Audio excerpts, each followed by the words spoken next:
The morning of October 24, 1944, Lieutenant Commander Robert Isley stood in the ready room of the USS Franklin, staring at a reconnaissance photograph that shouldn't have been possible. The silhouette was unmistakable, monstrous even. 18.1-inch guns, 72,000 tons of displacement, armor thicker than anything afloat. The battleship Musashi, sister ship to Yamato, steamed through the Sibuyan Sea with the arrogance of something that believed itself unsinkable. Before we jump back in, tell us where you're tuning in from, and if this story touches you, make sure you're subscribed because tomorrow I've saved something extra special for you. The intelligence briefing had been clear, brutal in its mathematics. 7 Japanese battleships were converging on Leyte Gulf. 7. Among them, the 2 largest warships ever built, carrying guns so powerful their shells weighed more than a Volkswagen. The plan was simple in the way that desperate plans often are. Stop them before they reach the landing beaches, or watch 20,000 American soldiers become targets for the greatest concentration of naval firepower in history. Isley checked his TBM Avengers loadout for the 3rd time that morning. 1 Mark 13 torpedo. 2,000 pounds of explosive potential delivered by a 3-man crew in an aircraft that weighed 9 tons fully loaded. He thought about the numbers. His torpedo, if it hit, if it penetrated, might punch through 80 millimeters of side armor. Maybe. Musashi's belt was 410 millimeters thick in places. The math wasn't encouraging. But math, Isley had learned over 2 years in the Pacific, was sometimes less important than momentum. And at 0830 hours, when the radio crackled with confirmation that Kurita's center force had been spotted entering the Sibuyan Sea, momentum shifted to the Americans. If you're enjoying this deep dive into the story, hit the subscribe button and let us know in the comments from where in the world you are watching from today. Admiral William Halsey's 3rd Fleet had been waiting for this moment. Not hoping, waiting. The kind of patient, calculated anticipation that came from having more carriers, more aircraft, more trained pilots than the enemy could match. Task Group 38.2, under Rear Admiral Frederick Sherman, launched first. 68 aircraft from the USS Intrepid and USS Cabot. Isley's squadron from Franklin would follow in the 2nd wave. The briefing officer had laid out the tactical situation with the precision of someone who understood that every word might be the difference between survival and statistics. Kurita's center force, 5 battleships, 12 cruisers, 15 destroyers. They're 18 hours from Leyte Gulf. Your mission is to slow them down, cripple them, sink them if possible. Priority targets, the super battleships, Yamato and Musashi. Make them hurt. Isley had flown 62 combat missions. He knew what make them hurt meant in practice. Get close enough that their anti-aircraft fire could taste you. Drop your torpedo at the precise angle, speed, and distance that gave it a chance to run true. Hope the Mark 13 didn't malfunction, didn't run deep, didn't circle back like the one that sank the USS Tang. Then, hope you had enough altitude and speed to escape before 130 25mm guns turned your Avenger into confetti. The ready room smelled like coffee, sweat, and the peculiar metallic tang of adrenaline. Lieutenant Junior Grade Thomas Watson sat 2 seats down, sketching the attack approach in his notebook with the methodical focus of someone who needed to see the geometry to believe it. Watson was 23, from Des Moines, and could calculate fuel consumption rates in his head faster than most men could read them off a chart. "You think they'll break formation when we hit them?" Watson asked, not looking up from his sketch. His pencil traced the battleship's silhouette, then the approach vector, then the escape route that looked optimistic even on paper. "They won't have a choice," Isley replied, though he wasn't certain. The Japanese had proven themselves capable of remarkable discipline under fire. At the Philippine Sea, their carrier pilots had flown into anti-aircraft curtains so thick you could almost see the steel in the air. Most of them died, but they kept coming. Discipline or desperation. Sometimes there wasn't much difference. At 0945, the call came, "Pilots, man your aircraft." Isley grabbed his plotting board, his survival kit, the photograph of Sarah and the kids that he'd carried since Guadalcanal. The weight of certainty settled into his chest, familiar and cold. Today would be different. Not because the mission was unique, they'd attacked battleships before, but because everything, the scale, the stakes, the sheer concentrated violence waiting in that narrow sea, suggested this would be the kind of day that changed the mathematics of the war. The flight deck of the USS Franklin was organized chaos, choreographed into precision. 54 feet of wingspan folded on each Avenger, unfolding now as deck crews swarmed like ants with purpose. Fuel, ordnance, final checks. The torpedoes slung beneath Isley's aircraft looked too small to matter. 22.4 feet long, 570 pounds of Torpex explosive. It needed to strike below the waterline, penetrate the outer hull, and detonate in a space where water could flood in faster than damage control could pump it out. That was the theory. Theory met practice at 10,000 feet over the Sibuyan Sea.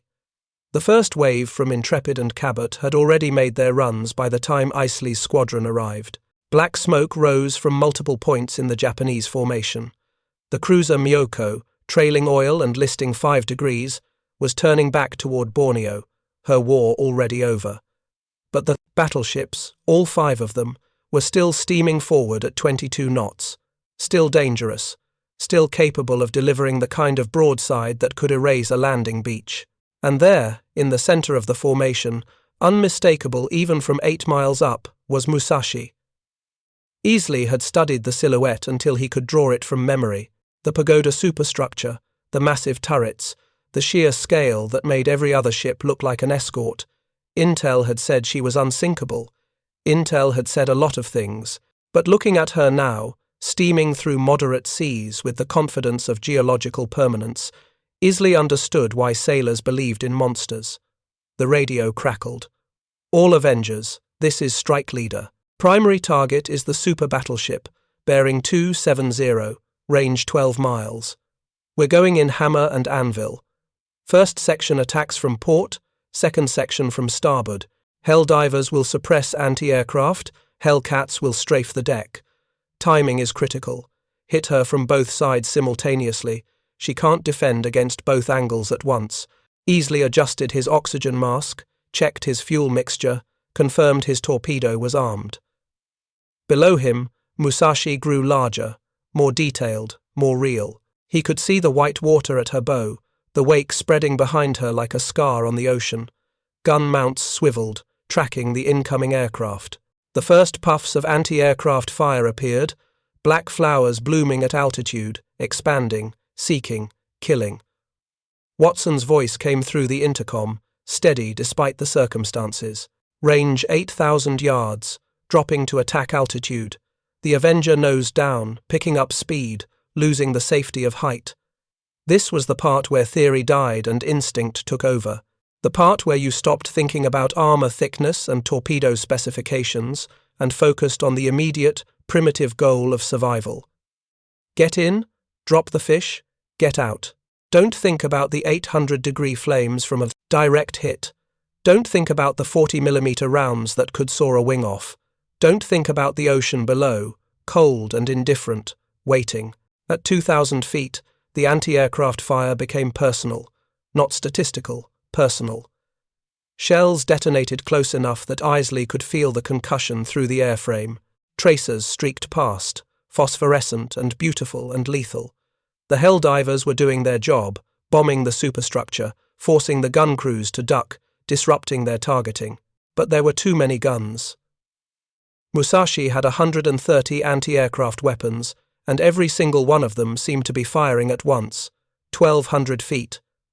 The torpedo drop envelope easily stabilized his approach, compensated for crosswind, calculated the lead based on Musashi's speed and course. The Mark 13 had been improved since Midway. Wooden tail rings, improved gyroscopes, better depth settings. It could be dropped from higher altitude, faster speeds, but it still needed precision.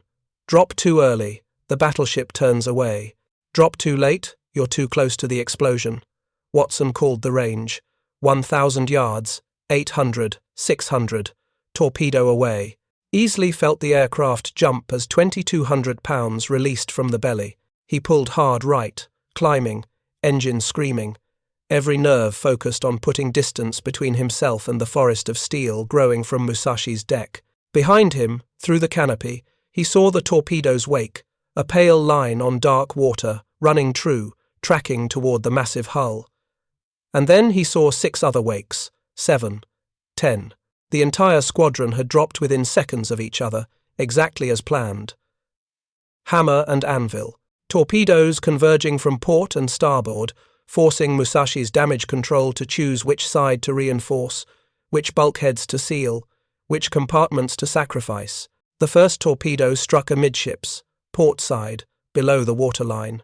The explosion sent a column of water 200 feet into the air. The second hit forward, the third aft. Easley counted 4 impacts, maybe 5, before his altitude made observation impossible. But even from 1,200 feet, climbing hard, he could see Musashi's response. She was slowing. Not dramatically, not surrendering, but slowing, losing the momentum that had carried her across half the Pacific. The radio chatter was jubilant, professional, controlled chaos. Good hits, good hits. She's listing 5 degrees, smoke from the forward magazines. But underneath the tactical updates, Easley heard something else. Surprise. The unsinkable battleship was bleeding. Not dead, not defeated, but wounded in a way that suggested maybe, just maybe, she was mortal after all. Back aboard Franklin, debriefing took 20 minutes. Easley reported 4 confirmed torpedo hits, possibly 6. The intelligence officer plotted them on the damage assessment board, cross-referencing with reports from other squadrons. First wave, 3 hits. Second wave, Easley's wave, 4 to 6 hits. Total damage, significant flooding, reduced speed, possible damage to propulsion. But Musashi was still afloat, still fighting, still steaming toward Leyte Gulf. The Admiral wants another strike, the intelligence officer said, exhausted but determined. Third wave launches at 1300 hours. Same target. We're going to sink that bastard today if it takes every torpedo in the fleet. Easley nodded, too tired to argue, too professional to complain. He grabbed a sandwich from the galley, checked his Avengers maintenance status, and tried not to think about the fact that Musashi's anti-aircraft crews were probably just as tired, just as determined, just as convinced that their survival depended on not giving an inch. The third wave launched on schedule. 65 aircraft from USS Enterprise and USS Franklin. By now, Kurita's formation had scattered, ships maneuvering independently, trying to avoid the aerial onslaught that had been pounding them for 5 hours. Musashi was alone now, lagging behind the main force, escorted by a single cruiser and 2 destroyers. Her speed had dropped to 15 knots. She was listing 10 degrees to port, but her guns were still firing. This time, the approach was different. The Japanese had learned. Their anti-aircraft fire was more coordinated, more accurate, more willing to expend ammunition on suppressive fire rather than waiting for target locks. 2 Helldivers went down before they reached attack position. A Hellcat took a direct hit and disintegrated, but the Avengers kept coming, because that was the job. That was always the job. Easley's 4th torpedo hit Musashi's starboard side, adding to the 17 bombs and 14 torpedoes she'd already absorbed. He watched the impact, saw the explosion, saw the way the massive battleship shuddered like something alive and in pain. And for the first time that day, he allowed himself to believe that maybe this was possible. Maybe 72,000 tons of steel could be stopped by enough small, determined efforts. Maybe quantity had its own quality. Preparing and narrating this story took us a lot of time, so if you are enjoying it, subscribe to our channel. It means a lot to us. Now back to the story. The 4th wave came at 1500 hours, the 5th at 1630. By 1700 hours, Musashi was visibly dying. 22 knots had become 6 knots, had become barely moving.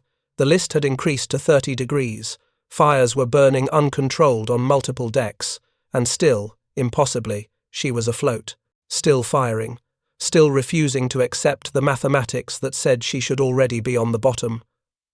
Admiral Inaguchi, Musashi's commander, tried to beach her on a nearby island, give her one last purpose, save his crew, deny the Americans the satisfaction of a clean kill. But the engines failed before he could complete the maneuver. At 19:35 hours, October 24th, 1944, Musashi capsized. The massive hull rolled to port, hung suspended for a moment that felt eternal, then slipped beneath the surface of the Sibuyan Sea. 1,023 men went down with her. The destroyers Kiyoshimo, Isokaze, and Hamakaze rescued 1,376 survivors. Admiral Inaguchi was not among them. He chose to stay with his ship, accepting the responsibility that came with command, disappearing into the same darkness that swallowed his creation. Easley landed aboard Franklin just after sunset. His hands were shaking from exhaustion, adrenaline depletion, the accumulated stress of 5 combat sorties in 9 hours. He'd fired every torpedo, dropped every bomb, expended every round. The aircraft showed 37 holes from shrapnel and small arms fire. One hydraulic line was compromised. The port wing had structural damage that would take a week to repair. In the ready room, someone had posted a tally. Total sorties against Musashi, 259. Total hits, 19 torpedoes, 17 bombs. Total aircraft lost, 18. Ratio, 14.3 sorties per torpedo hit, 1.5 aircraft lost per torpedo hit. The mathematics of attrition, written in aluminum and blood, and the lives of men who'd believed the mission mattered more than the cost. The intelligence officer briefed them on the larger battle. The Japanese southern force had been annihilated at Surigao Strait. Battleships Fuso and Yamashiro sunk. The northern force, Ozawa's carriers, had successfully lured Admiral Halsey away from Leyte Gulf, but Kurita's center force, minus Musashi, minus the cruisers lost to submarines, had turned around. They were heading back towards San Bernardino Strait. "Where are they going?" Watson asked, studying the map with the intensity of someone trying to solve a puzzle that didn't make sense. "We stopped them. We sank Musashi." "Why are they still coming?" "Because," Easley said quietly, "they're as desperate as we are. Maybe more. They know this is their last chance. If they don't stop us at Leyte, the Philippines are lost. If the Philippines are lost, the supply lines are cut. If the supply lines are cut, Japan starves." He thought about Musashi, alone and dying in the Sibuyan Sea, about the crew that stayed at their stations, even as water flooded compartments and fires consumed decks, about Admiral Inaguchi, choosing to go down with his command because some codes mattered more than survival. The Japanese weren't suicidal, they were committed. There was a difference, subtle but important, and it meant the war wasn't over yet. October 25th, 0600 hours. Isley was back in the ready room, staring at new reconnaissance photographs. Kurita's center force had indeed reversed course, transited San Bernardino Strait during the night, and was now bearing down on a group of escort carriers off Samar. Taffy 3, they were called. 6 small escort carriers, 3 destroyers, 4 destroyer escorts, facing 4 Japanese battleships, including Yamato, 6 cruisers, and 11 destroyers. The most lopsided naval engagement since the Spanish Armada. Emergency launch order came within minutes. Every available aircraft, armed with whatever they could carry, armor-piercing bombs if available, general-purpose bombs if not, depth charges if nothing else. The goal wasn't to sink battleships. The goal was to distract them, harass them, buy time for Taffy 3 to escape. But this time, Easley wouldn't be flying. His Avenger was deadline, damage from yesterday's mission still under repair. He stood on the flight deck, watching other squadrons launch, feeling the peculiar helplessness that came from being a weapon without a target. Around him, deck crews worked with frantic urgency, arming aircraft, fueling them, pushing them toward catapults that flung them into a morning sky already thick with purpose. The reports came in over the next 3 hours, fragmented and desperate. Taffy 3's destroyers were making suicide runs against battleships. The escort carriers were running south at maximum speed, barely 20 knots, while Yamato's 18.1-inch guns reached for them across 19 miles of ocean. Aircraft were attacking with anything they had. Depth charges against cruisers. Machine gun strafing runs against battleship bridges. One pilot made 6 dummy runs after exhausting his ammunition, just to force the Japanese to keep maneuvering, keep wasting time, keep buying seconds that might add up to survival. And then, impossibly, Kurita turned around. At 0930 hours, with victory within reach, with Taffy 3's carriers in range and helpless, he ordered his force to withdraw. The reasons would be debated for decades. Poor communication, fatigue, the accumulated psychological impact of watching Musashi die and knowing that every hour brought more American aircraft, fear that he was facing fleet carriers, not escort carriers, that Halsey's main force was closer than intelligence suggested. But standing on Franklin's deck, listening to the radio chatter transition from desperation to confusion to jubilation, Easley understood something simpler. Kurita had blinked, not from cowardice, not from incompetence, but from the accumulated weight of fighting a war he knew, deep down, couldn't be won. Musashi was supposed to be unsinkable. She sank. The Philippines were supposed to be defensible. They weren't. And at some point, mathematics became more persuasive than propaganda. The final count took days to compile. Battle of Leyte Gulf, October 23rd to 26th, 1944. Largest naval battle in history. 200,000 personnel involved. Japan lost 3 battleships, 4 carriers, 10 cruisers, 9 destroyers, 28 ships, 300,000 tons. The United States lost 3 carriers, 3 destroyers, 37,000 tons. But more significant than the tonnage was the symbolism. Musashi had been the physical manifestation of Japan's naval philosophy. Build quality so superior that quantity becomes irrelevant, make every ship count so much that losing it is unthinkable, create technological marvels so advanced that enemies surrender rather than fight, and 259 American aircraft, flown by men like Easley who understood that wars weren't won by miracles but by showing up, dropping ordnance, and showing up again, proved that philosophy wrong. They proved that enough Mark 13s, delivered with enough persistence by enough pilots willing to fly through enough anti-aircraft fire, could sink anything. Even legends, even monsters. 3 weeks later, Easley received a letter from Sarah. The kids were doing well. The war bond drive had raised enough for another carrier. She'd planted a victory garden and was learning to can vegetables. The letter was cheerful, determinedly optimistic in the way that stateside correspondence always was. But underneath the optimism, Easley detected a question she'd never explicitly ask. "When are you coming home?" He didn't have an answer. The war had months, maybe a year remaining. Okinawa would need to be taken. The Japanese home islands would need to be threatened, blockaded, possibly invaded. There would be more missions, more targets, more days of flying into anti-aircraft fire and hoping the mathematics favoured survival. But tonight, in his bunk aboard Franklin, Easley allowed himself a moment of certainty. Musashi was gone. Fuso and Yamashiro were gone. The Japanese Navy that had attacked Pearl Harbor, that had threatened to dominate the Pacific, was shattered, not defeated, not surrendered, but broken in a way that suggested the outcome was inevitable. Quantity had defeated quality, persistence had defeated mythology, and tomorrow, whatever came, would be fought by men who understood that legends were just steel and steel could sink. The lesson of Musashi wasn't about torpedoes or battleships or even the specific tactics of aerial naval warfare. It was simpler, more fundamental. Show up enough times with enough determination, and eventually the impossible becomes statistics.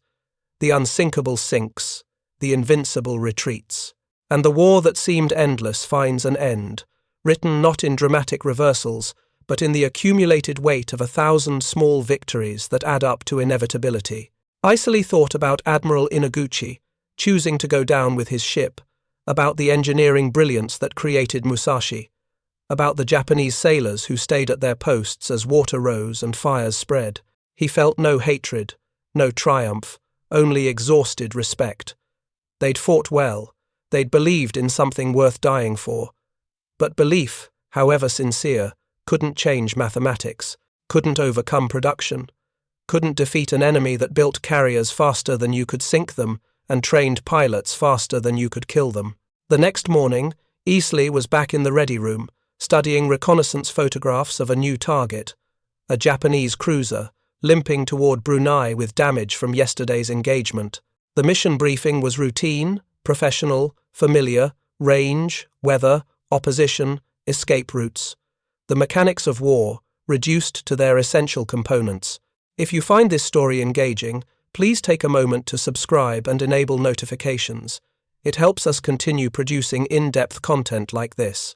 He grabbed his plotting board, checked his survival kit, touched the photograph of Sarah and the kids, the ritual that had kept him alive through 68 missions.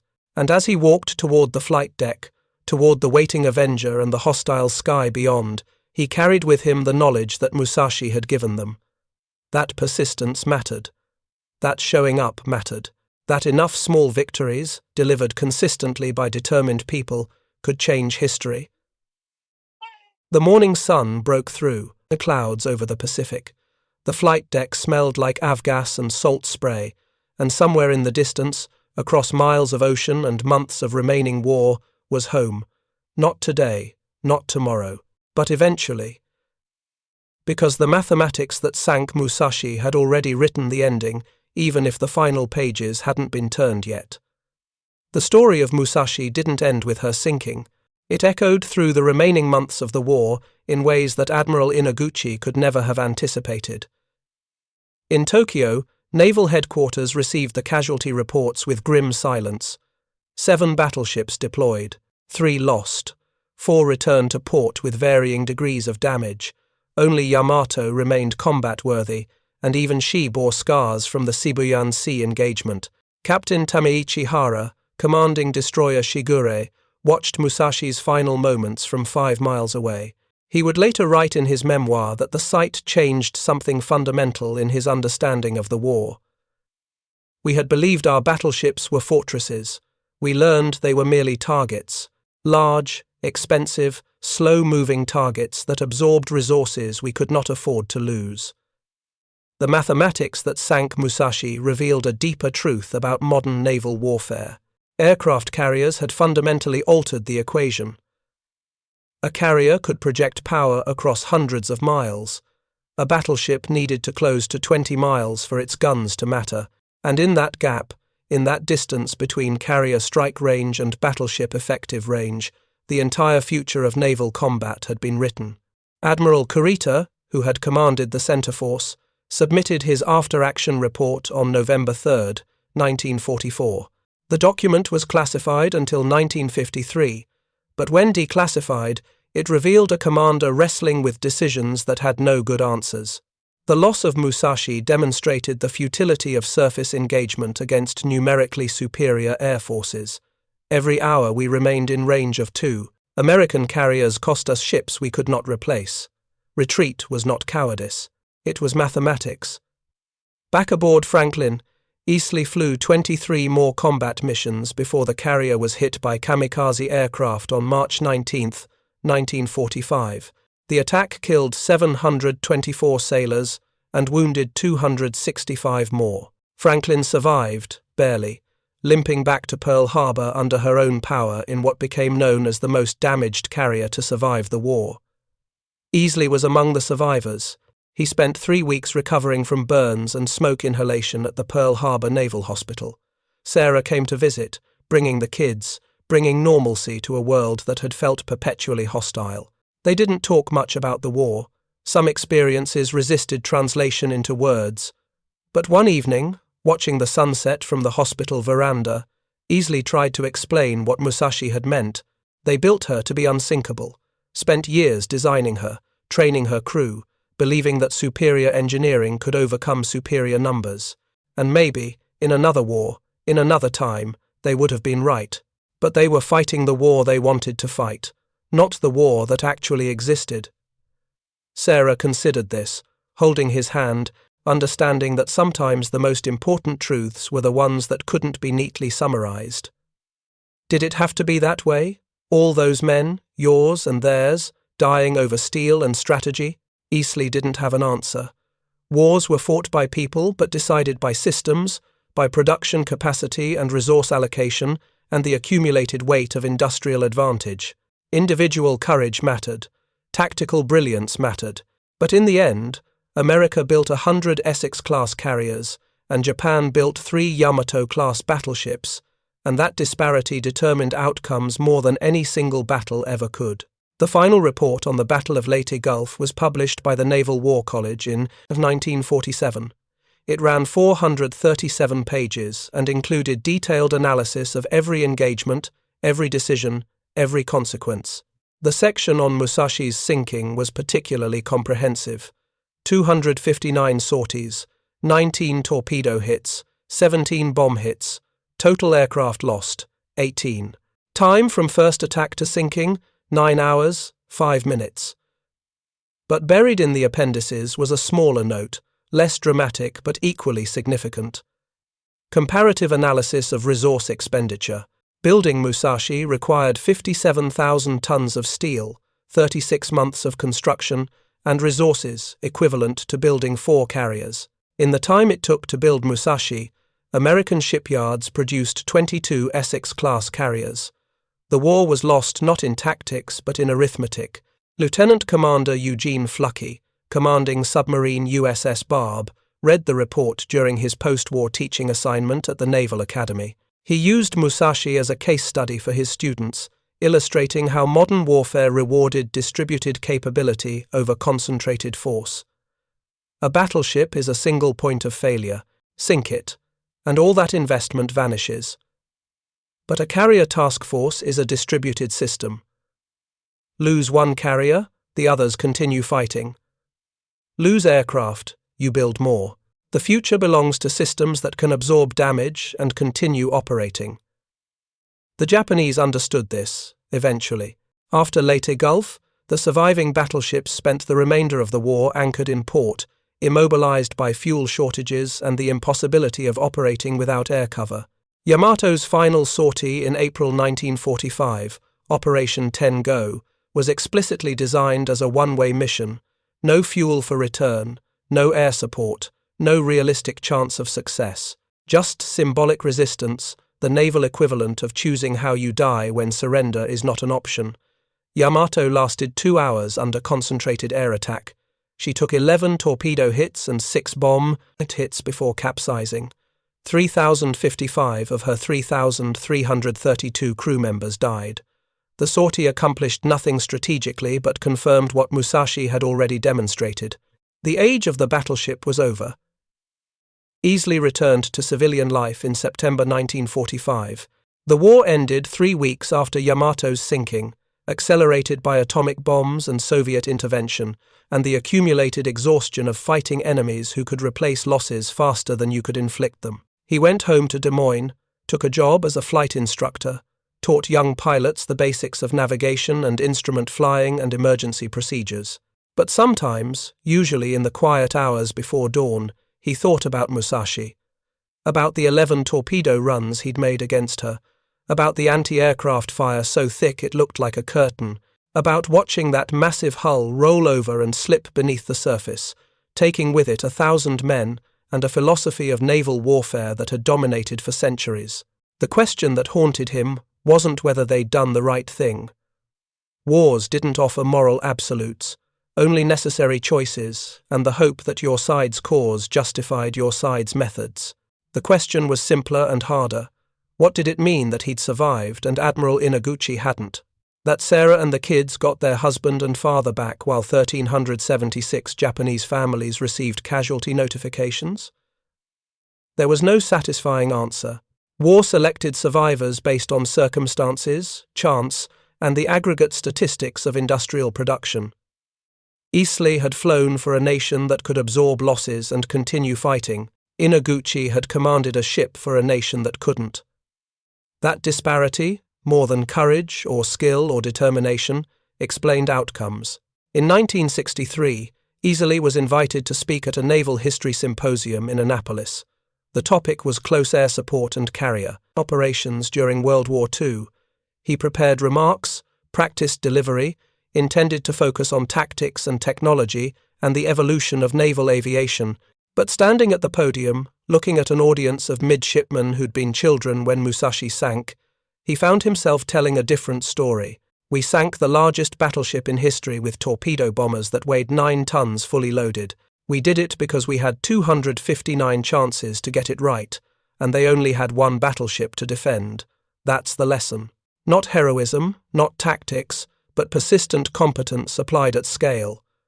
Show up enough times with enough determination, and eventually even legends become statistics. The audience was silent. Then a midshipman raised his hand. "Sir, do you think Admiral Inaguchi knew he was going to lose?" Easily considered the question carefully. "I think he knew the war was lost. I think he stayed with his ship because some responsibilities transcend survival. And I think he understood that how you fight matters almost as much as whether you win." In 2015, 71 years after Musashi sank, Microsoft co-founder Paul Allen's research team located the wreck. It lay in multiple sections at the bottom of the Sibuyan Sea, 3,280 feet below the surface. The footage showed massive hull sections, gun turrets, the chrysanthemum crest of the Japanese imperial family still visible on the bow, and it showed the price of that 9-hour battle: holes punched by torpedoes, structural damage from bombs, the evidence of overwhelming force methodically applied.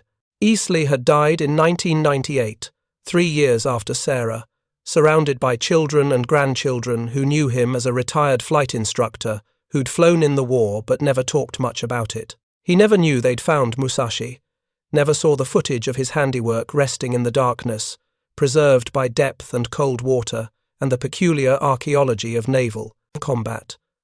But in his final years, when memory became unreliable and the present faded while the past grew sharper, he would sometimes wake in the night hearing the sound of anti-aircraft fire, seeing the massive hull rolling, capsizing, disappearing, feeling the peculiar combination of relief and regret that came from surviving something that killed so many others. The story of Musashi is ultimately about the collision between mythology and mathematics. Japan built her, believing that superior engineering could defeat superior numbers. America proved that numbers, applied with competence and persistence, overwhelm even the most sophisticated engineering. It's a lesson that echoes beyond naval warfare, beyond World War II, into every conflict where belief confronts capability and symbolism meets statistics. Thank you for reading. For more detailed historical breakdowns, check out the other videos on your screen now, and don't forget to subscribe. 259 sorties, 19 torpedoes, 17 bombs, 9 hours, 1 massive battleship, sunk by the accumulated efforts of ordinary men flying ordinary aircraft who understood that wars aren't won by miracles, but by showing up, repeatedly, persistently, until the impossible becomes inevitable. That was the lesson of Musashi. That remains the lesson today. Up next, you've got 2 more standout stories right on your screen. If this one hits the mark, you won't want to pass these up. Just click and check them out. And don't forget to subscribe and turn on the notification bell, so you don't miss any upload from us.